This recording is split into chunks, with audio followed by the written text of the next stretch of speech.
As Ebora, Enharda, John Lionel, Present po, ma'am. Espenilla Benji, Mr. Present po. Benji, okay. Garcia Chelsea, Present po. si Garcia Chelsea nandito. Heralde, Gerard. Nandito si Gerard, wala din. Himan, Cashela, Present po. Ilagan, Aliyah, Present po.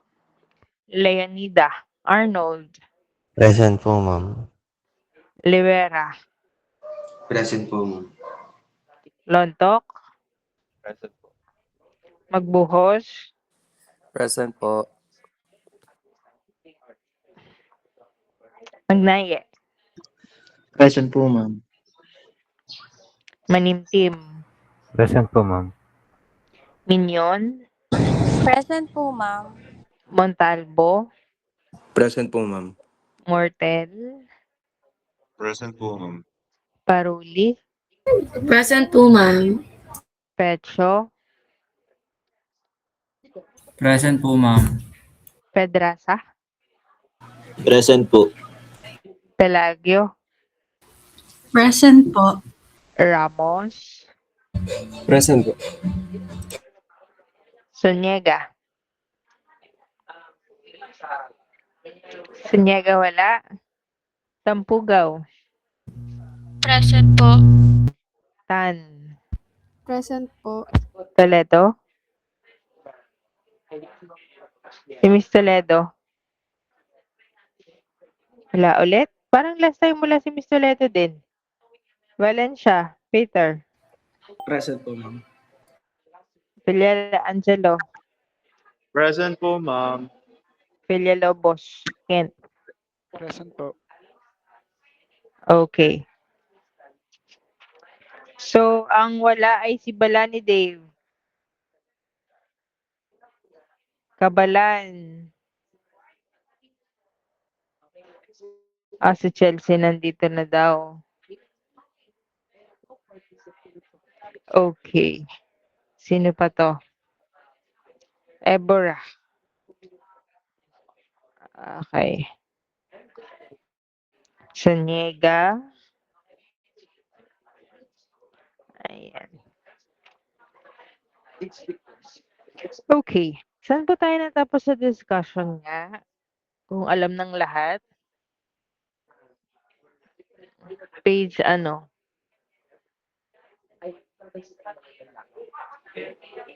Page Ah. 50 po. Page 50. Problem 2, problem 3. Problem 2 po yung last. Okay. Bali mag-start tayo sa problem 3. Okay, so before we continue our discussion, any takeaway from our previous discussion last week?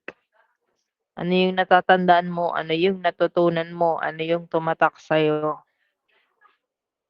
na topic or anything about sa discussion natin last week? Anyone? Any volunteer?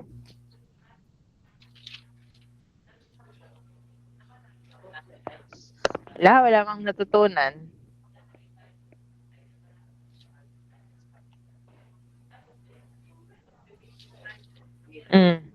Sinong gusto? Sinong gustong sumagot? Sinong gustong mag-share?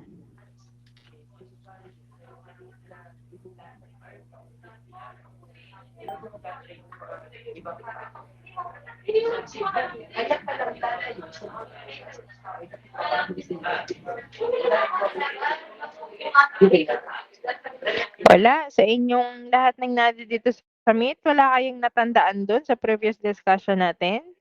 Peter. Ma'am, yung sa ano po, conduction, convection at radiation po. Anong meron doon sa tatlong yon? Ma'am, yung conduction po is parang heat transfer po through an object.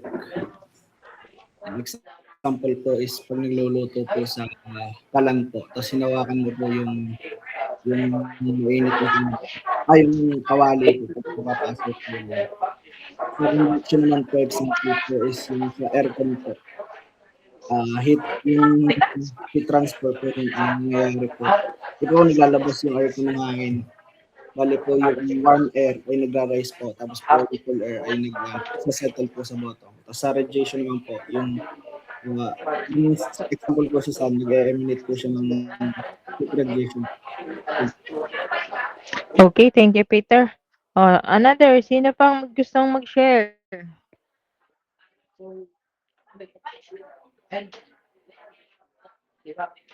Mm. 37 kayong nasa meet. Isa lang ang sasagot sa akin.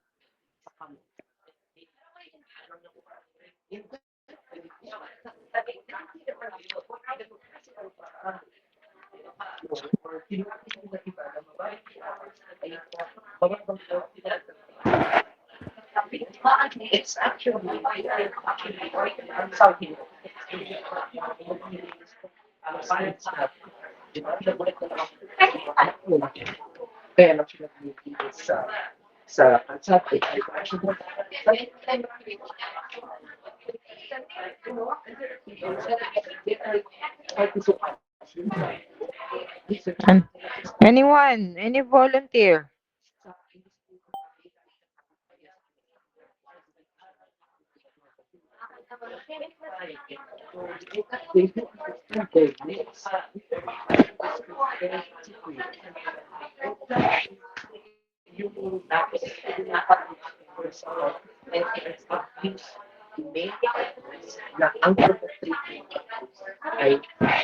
Patawag na lang ba ako? Wala bang gusto mag-share? Aliyah. Ano si Aliyah? Ano po ma'am, yung sa heat transfer po.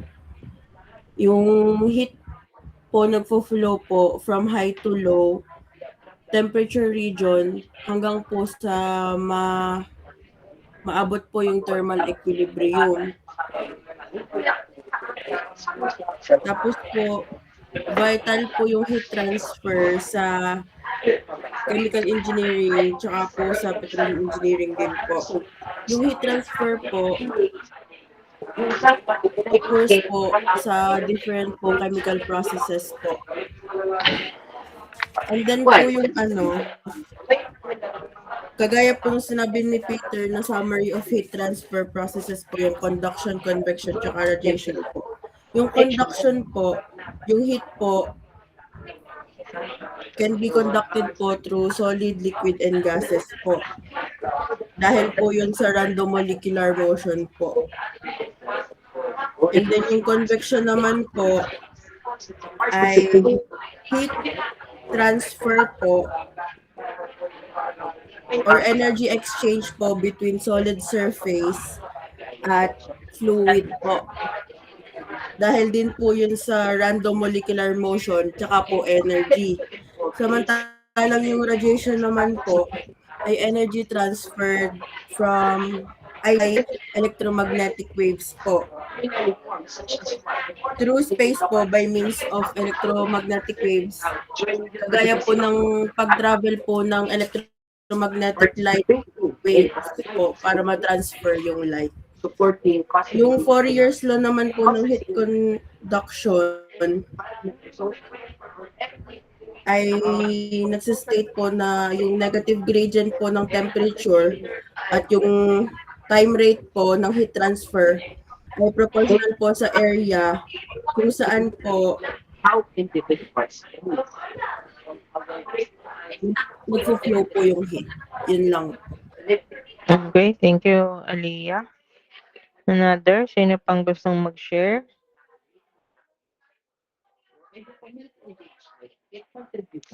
Ako. Ma'am, ang tumatak po sa akin ay yung pong pag nag-iwan ng kutsarita sa kape, mas mabilis po lumamig ang kape. Bakit? Bakit kaya? Kasi po nagta-transfer po yung heat ng kape po sa kutsarita po. Okay. Thank you, Mr. Ako. Oh, sino pang gustong mag-share?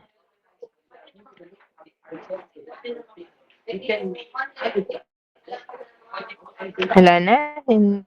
Tatlo lang? Okay, +4 sa final exam, yung tatlong yon. Valencia, Ilagan, and Ahob. Ano? Kadali naman di kayo mag-share ka laang kung anong iyong natutunan. Kasimple lang.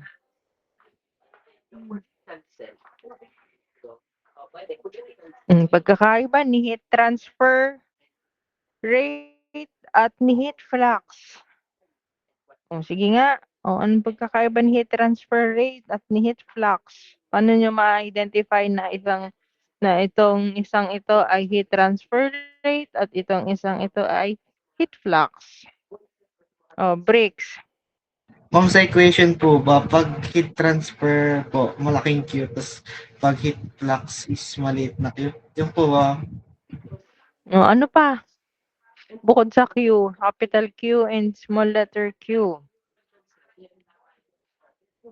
Kanyang formula, anong pinagkaiba nila? Martel.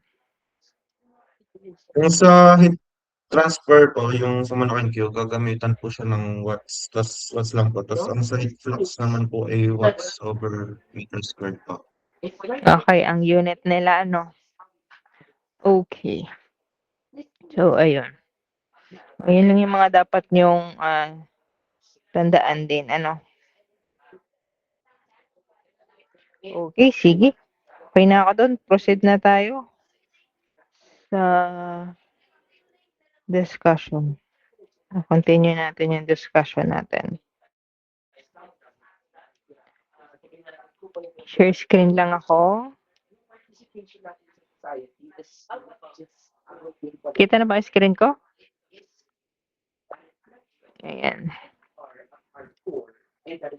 Page 50. Ayan. Tapos tayo dito sa heat loss through an insulating wall. Ang sunod natin ay heat conduction through a rod. Okay. Ito, page 50 on your manual. Ayan. Okay, sige. Makikibasa naman ako ng sample problem natin sa inyong manual. Number 3. Anyone? Irene. Rods made from aluminum and copper of equal length 2.m meters and cross-sectional area 2 cm squared are welded together in parallel. One end is kept at a temperature of 10 degrees Celsius and other at 30 degrees Celsius. Calculate the amount of heat taken out per second from the hot end. Thermal conductivity of aluminum is 200 Wm per Celsius and copper is 390 Wm per Celsius. Okay. So number 3 is a parallel heat conduction problem.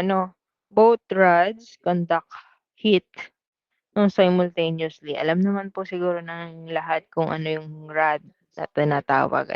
So dito, kasi yung both end nga ay nagko-conduct ng heat simultaneously, ang mangyayari dyan, i-add natin yung kanilang heat transfer rate.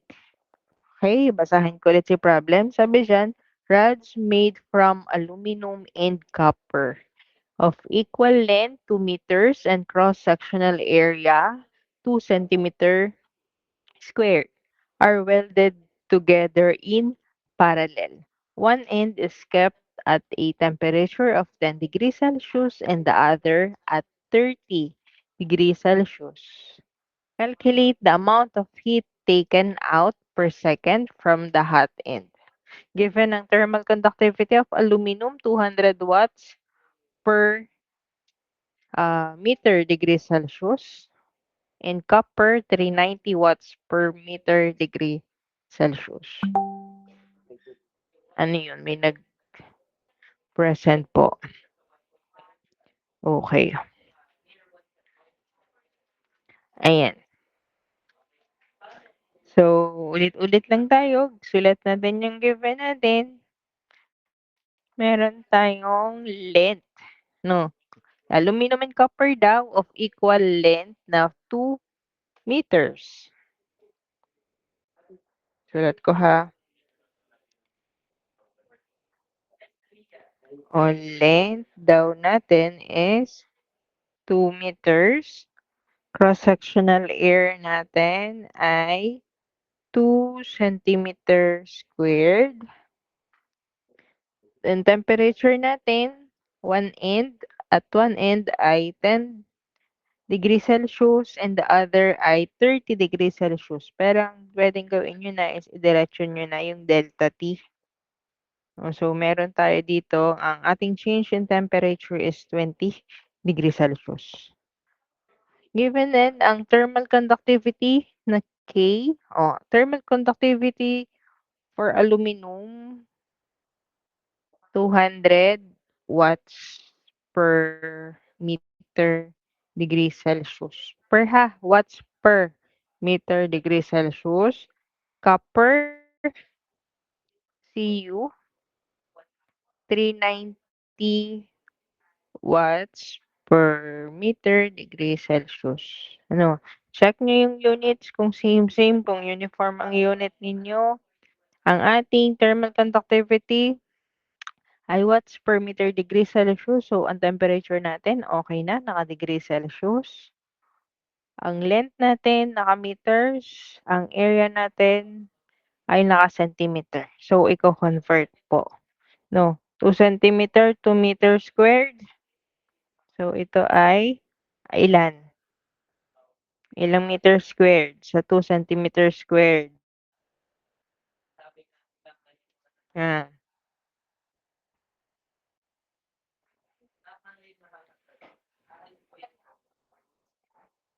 Ilan po?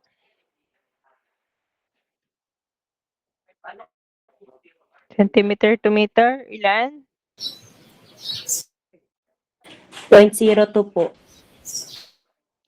0.02? 0.0002 po.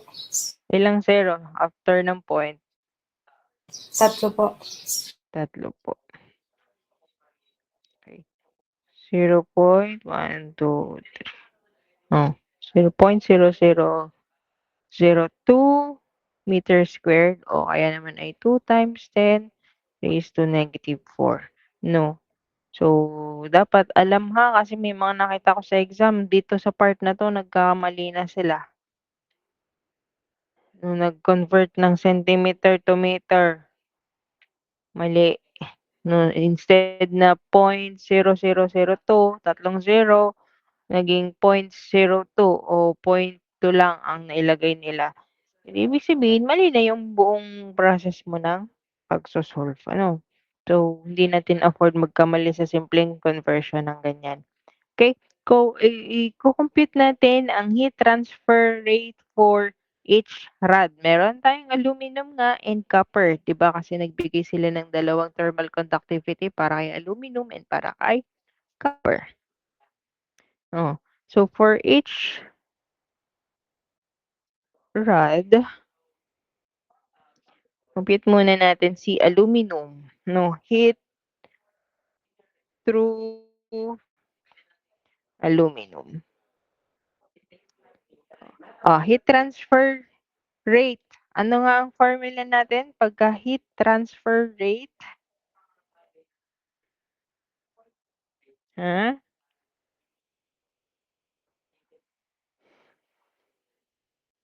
Dalawa lang yun. Heat flux at heat transfer rate. So, anong formula natin? Maliban kay Briggs.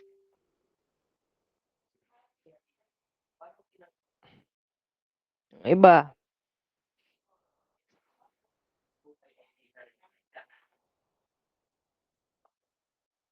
Nandiyan dyan sa inyong manual. Ano ga ang formula?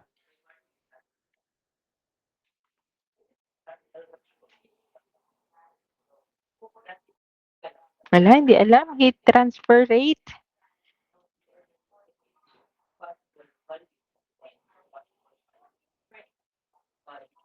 Uy, ano na ang formula natin? Anyone?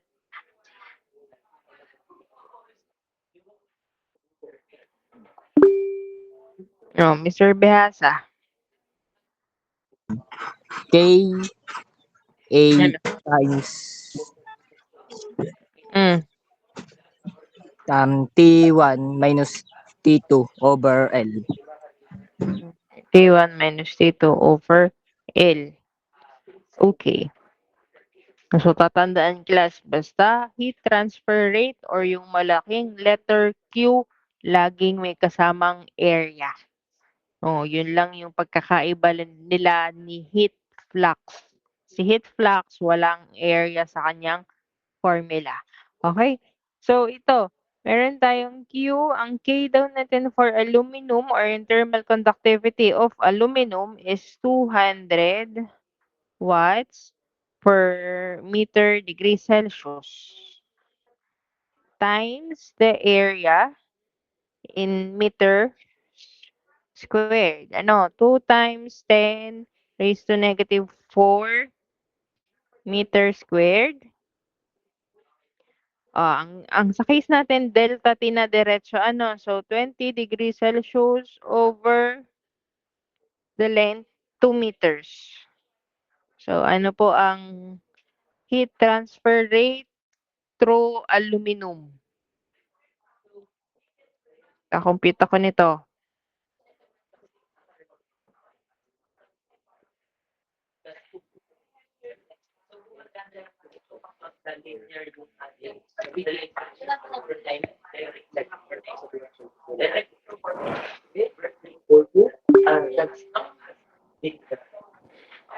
Maliban kay Martel, yung mga hindi pa nakakasagot. Oh. Himan. 0.4. 0.4. Anong unit natin?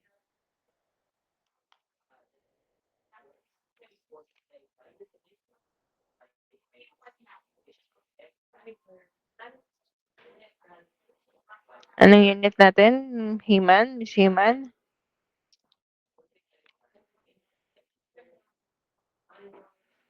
Mm. So, anong unit na natin?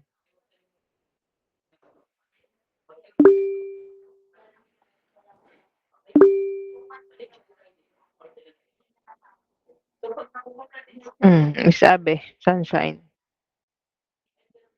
Ang unit po ay watts. Okay.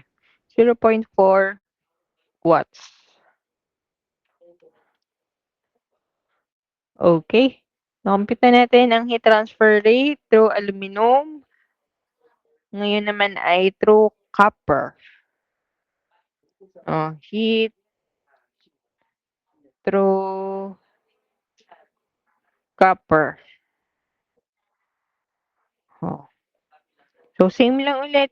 Heat transfer rate equal sa thermal conductivity naman ni copper, 390 watts per meter degree Celsius times the area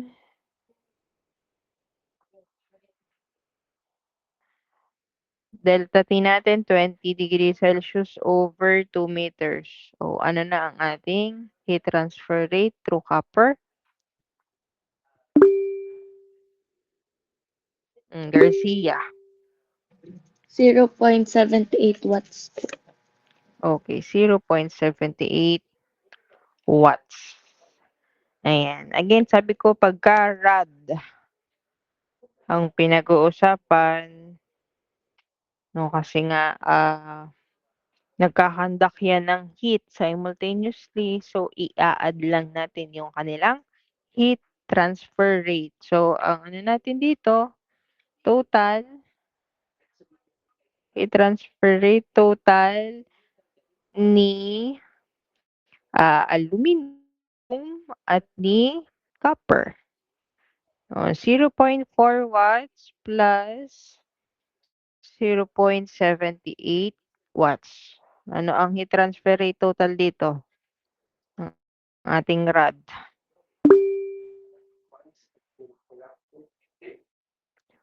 Ay, di. Angelo.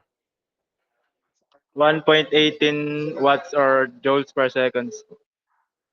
Okay, 1.18 watts or joules per second. So, depende class ha. Halimbawa, sa tanong sa exam, no, heat transfer rate in joules per second. So same lang naman siya, watts or joules per second. Kaya naman minsan ang ihingin sa inyo ay naka-English unit or naka-CGS. Pero kung wala namang ini-require, lagi tayong naka-SI.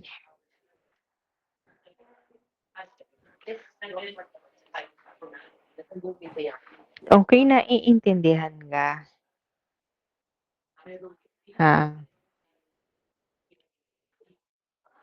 Ang naiiba lang minsan ang pagkaka-construct ng problem, hindi direct given ang area. No, hindi agad nasasabi or hindi name-mention ang cross-sectional area. Ang ibinibigay nila is diameter nung rod o kaya ay radius ng rod. So, dapat alam mo ang formula natin. Pagkuha ng area, given si diameter, given, kaya naman ay si radius. Digapay d square over 4. No, pagka diameter, So, hindi tayo mag-i-stick lang sa kung ano ang alam natin. Pagka halimbawa, yun nga, nangyari, diameter ang ibinigay. Wala na, isip mo walang ibinigay na area. Hindi mo na siya nasagutan kasi dahil nga dun sa kakaiba yung pagkaka-construct ng problem. No? Kaya naman, ang given si area, si temperature, and si length, at saka si heat transfer rate, ang tinatanong naman ay yung thermal conductivity nung unknown material na yun. So, dun lang, ikot-ikot lang.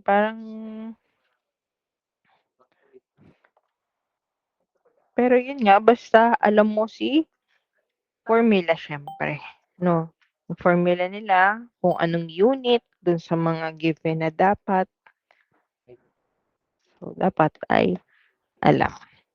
Okay, walang questions sa number 3. Ayan. Class pala tomorrow, yung naulit ko na naman sa GC natin, tomorrow, yung 8:30 to 10 a.m. ninyong class kay Sir Floyd ay imimit ko kayo doon. Tayo ang magkaklase doon.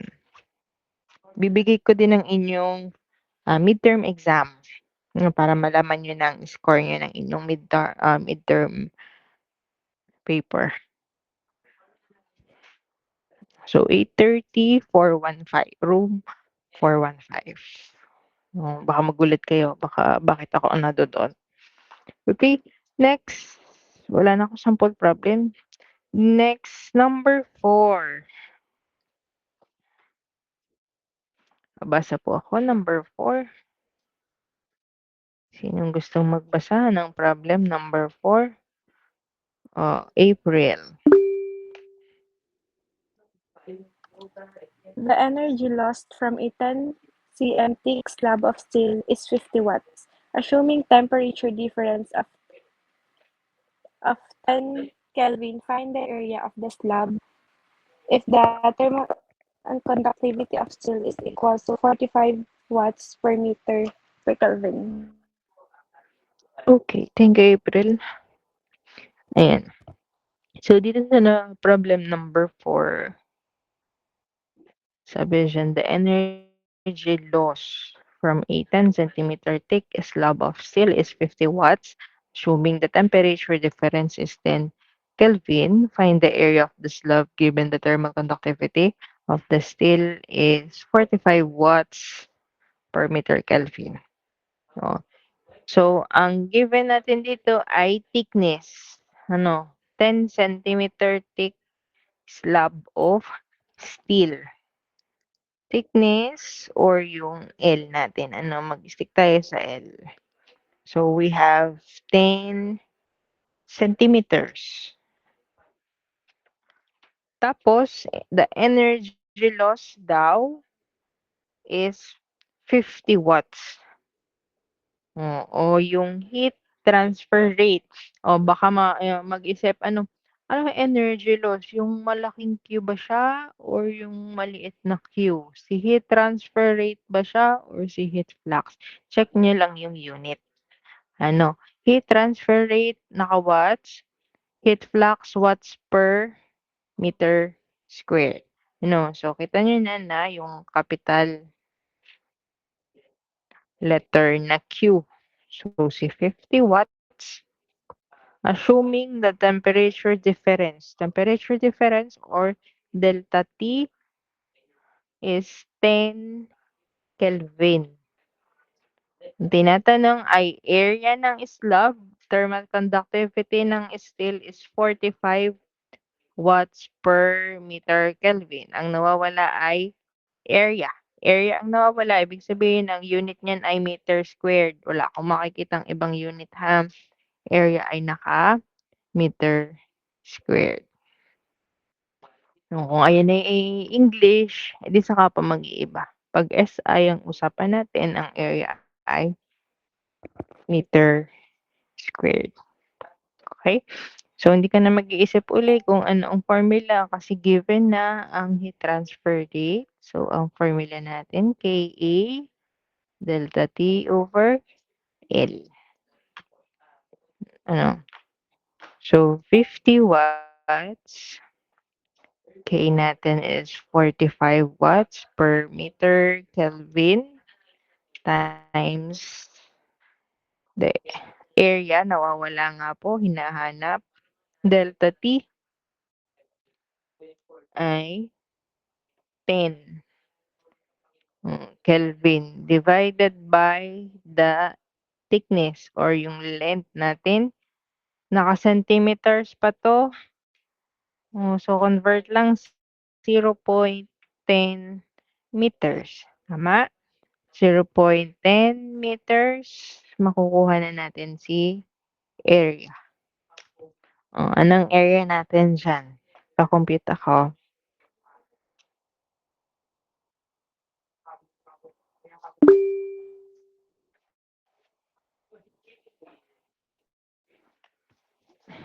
Maliban sa mga ito, natawag ko na sila.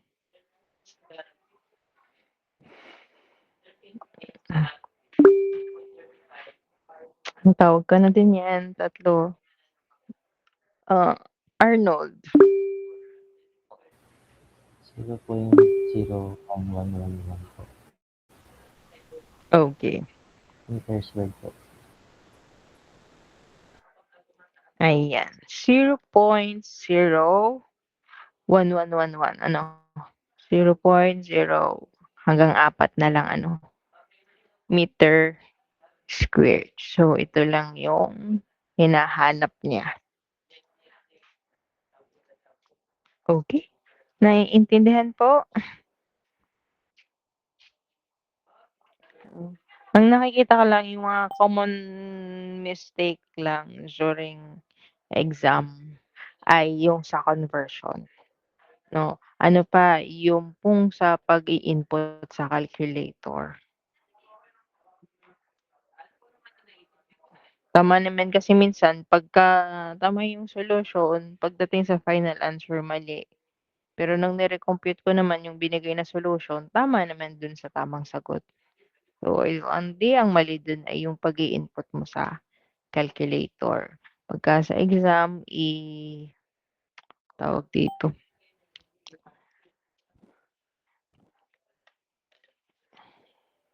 I-reset.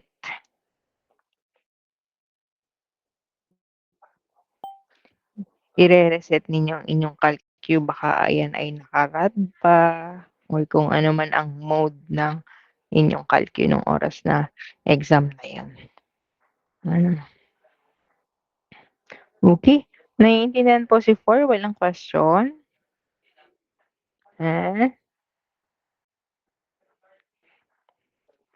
Ayan. So, yung mga sumasagot sa akin during discussion, merong +1 sa final exam.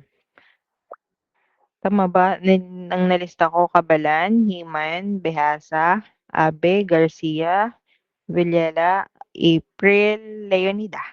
Or meron akong hindi nailista dito? Okay naman, lahat na nailista ko kayo. Ayan. So, +1. Ano, para tawag dito? Kada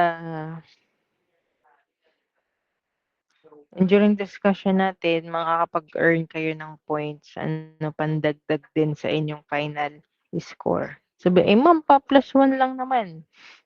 Malay mo, 59 ka. O, +1, ay di pasado na ang iyong final exam. No? So, ayan, hanggang tayo nagdi-discussion bago mag-final exam, gagawin natin 'tong practice na 'to. Para siyempre na-encourage kayong sumagot. No, meron ng motivation para pumindot sa calculator para magbasa ng problem. No. Tama naman o mali ang inyong sagot, kayo naman ay magkakaroon ng +1. Kumbaga mahalaga dun is nag-try ka. Sumagot. Ano? So, yung kanina nga ano, kasali si Castillo at saka si Mortel. Hindi ko na tinatawag yung mga iba, kagaya ni Briggs at ni Mortel na nataas kanina kasi para siyempre mabigyan naman ng chance yung ibang mga kaklase ninyo. Para kumbaga, kada meeting natin, kada discussion natin, eh di may chance kang sumagot at magkaroon ng plus points. Okay? Ayan. Tsaka pala class, meron akong nakikita yung parang survey siya. Na-i-forward na ba yun sa inyo? Survey kung ano kayong mag-online.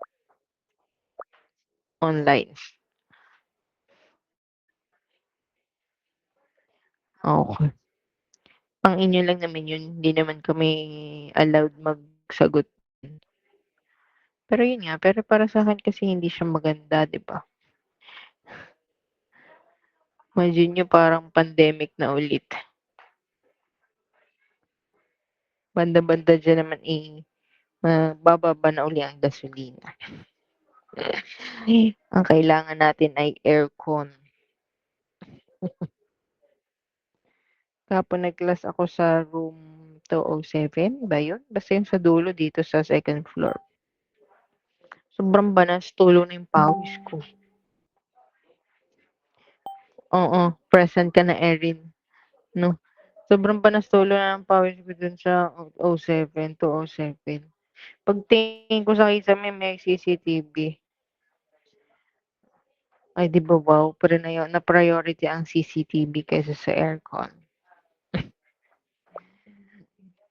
Kailangan daw ay makitang kayo ay nag-aaral mabuti. Yain na daw kayong pawisan. Hindi ko yung init na yan, walang electric pan, walang aircon, eh di kakasama sa pakilasa. Pero yun nga, deadma daw sila. Anyway. Ayan. Next tayo. Convective heat transfer. Convection is the process of heat transfer by the bulk movement of molecules within fluids such as gases and liquids. So, sa convective heat transfer, nag-o-occur yan due to the combined effects. First nga, sabi dyan sa inyong manual, initial heat transfer between the object and the fluid takes place through conduction. Yung heat transfer ay within the fluid. Then, but the bulk heat transfer happens due to the motion of the fluid. Okay. Convection is the process of heat transfer in fluids by the actual motion of matters. Sabi nga dyan, it happens in liquids, in gases. It may be natural or forced, and it involves a bulk transfer of portions of the fluid. Uh, when a fluid is heated below, thermal expansion takes place.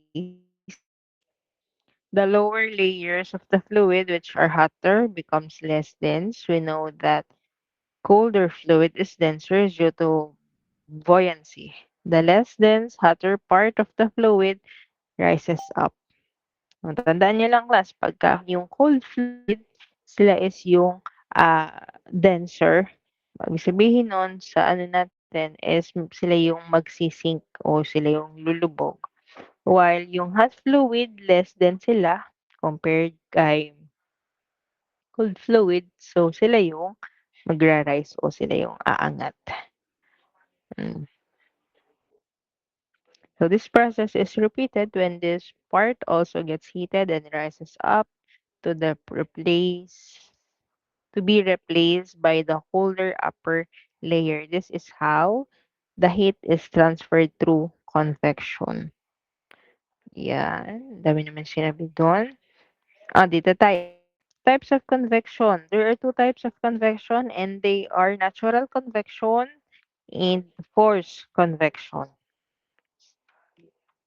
So natural convection, when convection takes place due to buoyant forces, there is a difference in densities caused by the difference in temperature. It is known as natural convection. So dito sa natural or free, natural convection or free convection, this happens without any external force, no, just due to temperature differences. No, baga no external device ang nag-help para ma-move yung fluid.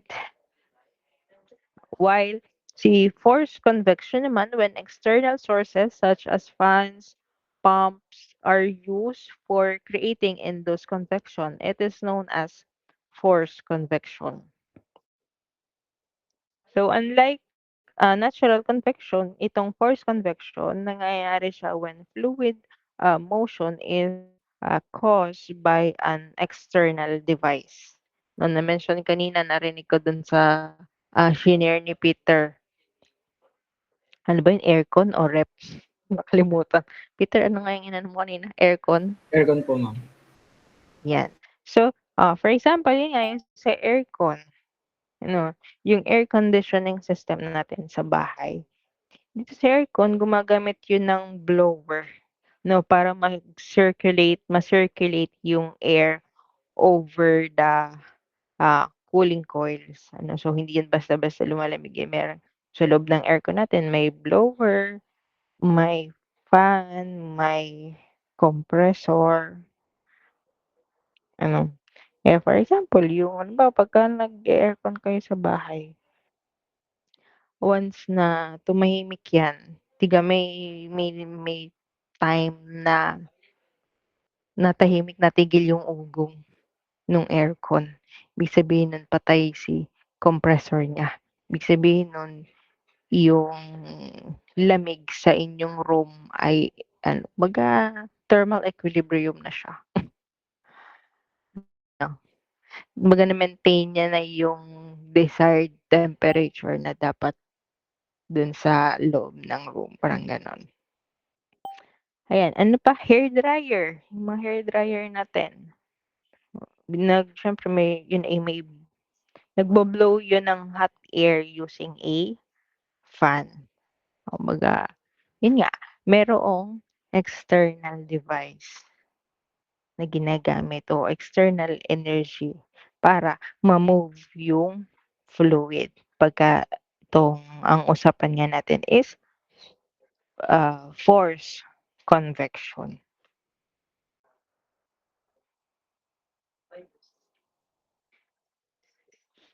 Example, ano pa?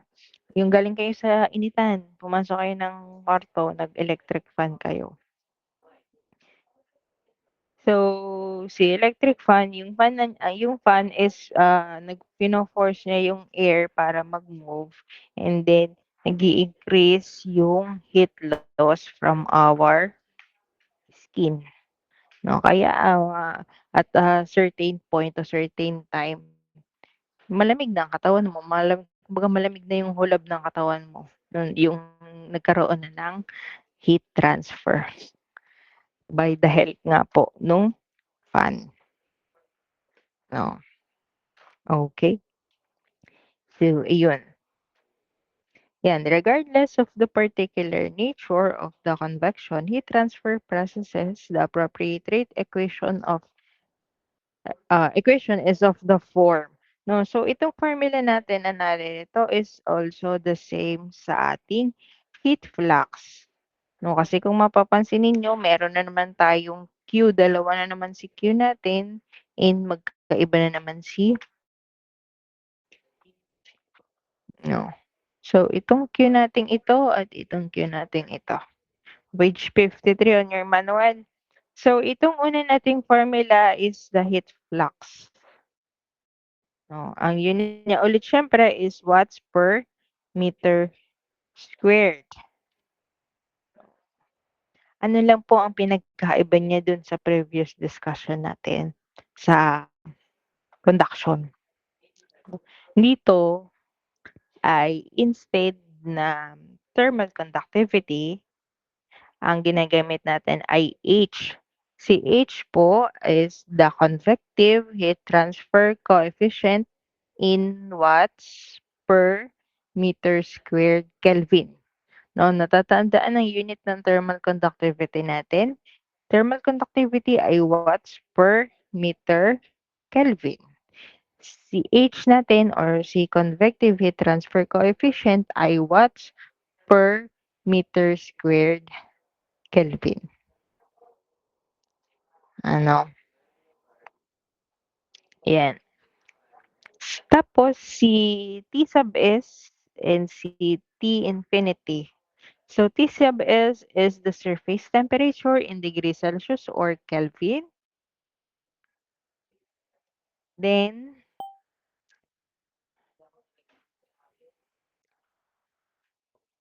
itong isa naman, yung T infinity natin is the temperature of the fluid far from the surface.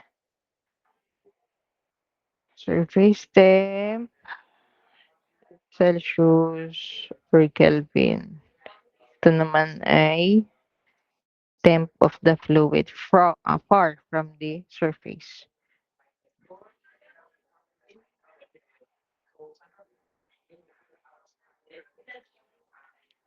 Far from the surface. Ano? So, ay siya din ay naka-degree Celsius or naka-Kelvin. Ano? Next one, convective heat transfer coefficient. It is well known that a hot piece of a material will cool faster when air is blown or forced past the object. When the fluid outside the solid surface is in force or natural convective motion, we express the rate of heat transfer from the solid to the liquid or vice versa. So, na-mention naman, rate of heat transfer. Rate, ay, hindi ko pala yun highlight. Rate of heat transfer from the solid to the liquid. So, itong isa is the small letter Q, heat flux. Itong isa is yung capital letter Q. No. Ano nyo na lang, lagyan nyo na lang agad ngayon dyan sa manual ninyo para uniform tayo. No, kasi halos ang pinagkaiba lang nila is mayroong ganito sa taas, di ba? So, mag-stick lang tayo sa small q, letter Q at capital letter Q. Okay. So, ito naman, same lang din. Ang pinagkaiba ay yung area. Diga? Sa ating heat transfer rate, kasali sa formula natin yung area. Ano pa po ang pinagkaiba? Itong TW. Si TW daw is the temperature of the solid surface in Kelvin. And TF is the average or bulk temperature of the fluid flowing past in Kelvin. Ayan. Ma'am, same po ba si TW at si TS, si TF at si T infinity? No, magkaiba sila, class. Pero, usually kasi, yung mga tawag dito, magkaiba sila in terms of yung pinaggagamitan sa problem. No? Kumbaga, si TS, kumbaga general surface, surface temperature na ginagamit sa mga sphere o kaya yung mga plate, while si TW ay specifically for walls, yung mga pipes daw, ganyan. Pero, ang nire-represent naman nila is same physical temperature. No? So, si TS or si TW, no difference in value. Ano? Only yung naming preference mo. No? So, kung sa exam, kung alin ang gamitin mo dyan, si TS or si TW, okay. No, hindi na natin masyadong i-emphasize yung pagkakaiba nila kasi same lang din naman na ang nire-represent nila ay temperature. No? Ang ano lang, edi hindi pwedeng maging si TW ay si T infinity mo. No? Ibig sabihin, ang pwede mo lang pagparehasin ay si T, si TW, TF at si T infinity. No? So, ikaw kung alin ang gusto mong gamitin diyan. No, wala siyang benggan. Okay? Then same lang in English unit, si H daw ay is in BTU per R feet square degrees Fahrenheit.